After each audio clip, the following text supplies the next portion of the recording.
Ndabaramukije Barundi namwe Barundikazi. Ndi n'umunezero mwinshi wo kuba ndahantu. Ndiwe Manera kuba kanzi, nkaba ndi umuririmvyikazi w'indirimbo mpimbazamana, ariko nkaba ntuye mu gihugu cya Australia. Ndubatse, mfise abana n'umugabo, nkunda Abarundi n'Uburundi bwanje. Hasi ndari bwahahonyore mpagaze, ni nayo mpamvu mfise ibyishimo byinshi kuba mpagaze aha hantu. Ntimwamenya umunezero mfise kubera mwama muhahagarara, ariko je kuba ndahahagaze ijya mbere ari mu gihugu canje, ndanezerewe cyane. Ibimininga ibintu byinshi cyane kuri je, ni nk'igitangaza Imana inkoreye. Kuba ndi kubabona kwanza dusa ni ikintu gikomeye cyane.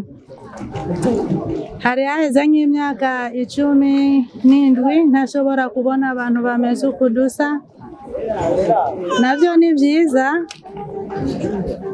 ariko ibi navyo bimpa kumva ko ndije ndi Umurundi, bimpa gufiringa uwo ndiwe.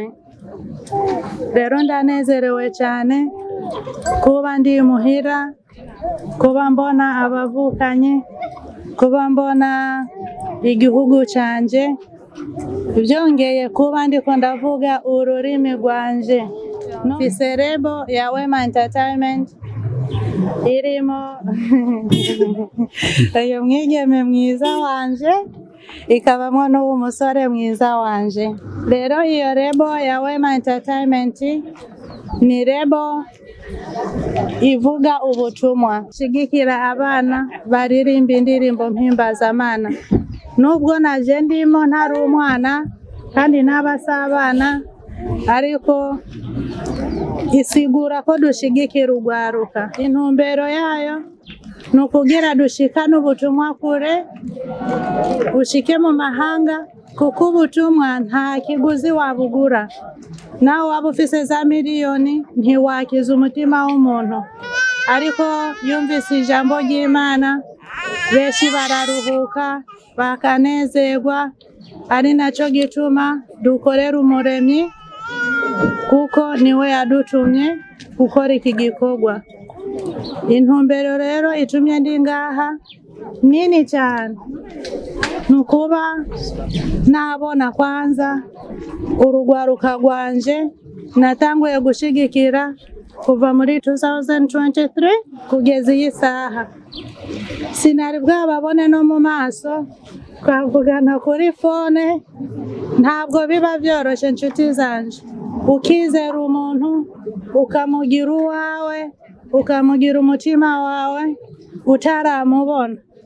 Rero nukuri ndanezerewe cyane kuza kubabona, kuza gukomeza imirimo no kurushiriza gusumba before. Abarundi ico bakwitega cyane, banezerwe na cyane no kubona Manera wabo ari mu gihugu cy'u Burundi.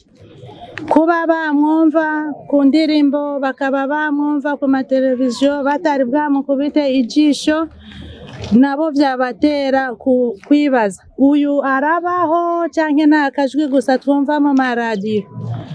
But today I'm here kugira ngo bambone, dusangire, hama tuzakora ibiteramo, ariko tuzabamenyesha igihe cyabyo. Ugwaruka ico twarutera akamo, icya mbere ni ukwizera, ukamenya ati je ndi n'impano ariko nta bubasha mfise, ukabisengera.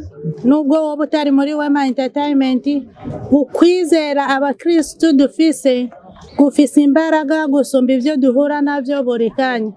rero ni wizera ukabisengera Imana nta kiyinanira irafise kuyuzinga Wema unyene mubona hagaze aha canke ikayuzinga n'abandi bantu kubera wizeye ariko nutavyizera ufise iyo mpano ese wumva na Nyamana izakwizera gute? You have to trust yourself first kugira ngo Imana irekure umugisha wawe.